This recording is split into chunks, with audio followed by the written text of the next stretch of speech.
Hi అండి, welcome back to our channel. ఈరోజు వచ్చి వీడియో ఏంటంటే తాటికాయతో తాటి తాండ్ర అనమాట. అయితే ఈరోజు మా వారే తాటికాయ కోసుకొచ్చారనమాట.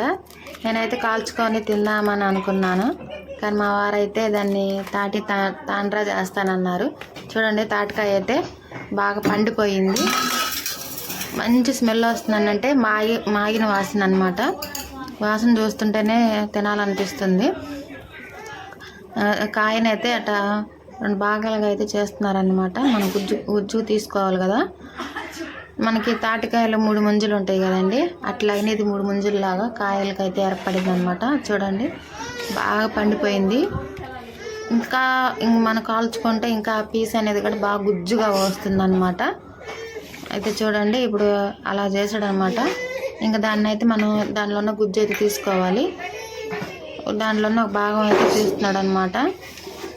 డైరెక్ట్గా అట్లాగా తీయలేము కాబట్టి మనకి వీలునంతగా తీసుకోవాలి. అయితే దాన్ని తీసుకోవాలంటే పైన ఉన్న తోలు నల్లగా ఉంది కదా, ఆ తోలు మొత్తం తీసేయాలన్నమాట. దాన్ని తీసేస్తున్నాడు అనమాట మొత్తం.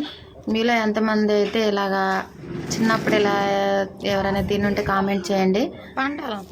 ఇప్పుడు కూడా చాలామంది తాండ్ర తింటారనమాట. కొంతమందికి అయితే తెలియదు అనమాట దాని టేస్ట్ ఎలా ఉండిద్ది కాల్చుకొని తినడానికి. పల్లెటూరులో అయితే ఎక్కువ ఇలా చేస్తారనమాట. పల్లెటూరు వాళ్ళకి బాగా తెలుసు అనమాట. నెక్స్ట్ అయితే దాన్ని మనం అలా తీసుకోవాలి. చూడండి, గ్లాస్తో తీస్తుంది గుజ్జు. అంటే దేనితో తీసుకోవచ్చు, గ్లాస్ అనే కాదు. చూడండి, అది పీస్ రాకుండా అలా గుజ్జుగా తీసుకోవాలి. అంటే ఆ గుజ్జుగా మనం తీసుకొని ఎండబెట్టుకోవాలన్నమాట. అప్పుడు అది తాటి తాండ్రలాగా వస్తుంది అనమాట. అయితే మామిడికాయతో కూడా చేస్తారనమాట. చూడండి, గుజ్జు అయితే వచ్చింది. ఇంకా గుజ్జుని అయితే మనం ప్లేట్లో వేసుకోవాలి. ఇంకా అదండి, ప్లేట్లో వేసుకున్నాక మనం ఎండబెట్టుకోవాలి. కాయ మొత్తం తీసుకోవాలి. కాయ మొత్తం ఎంత అయితే వస్తుందో దాన్ని మొత్తం తీసుకోవాలి. చూడండి, మాకైతే 2 ప్లేట్లకి అయితే వచ్చిందన్నమాట. ఈ ఒక ప్లేట్ వచ్చిందంటే ఎండలో పెట్టుకోవాలి. 3-4 డేస్ తర్వాత పెట్టుకోవాలన్నమాట. దీన్ని నెక్స్ట్ వీడియోలో చూపిస్తాం ఎలా వచ్చింది అనేది. ఓకేనండి, బాయ్.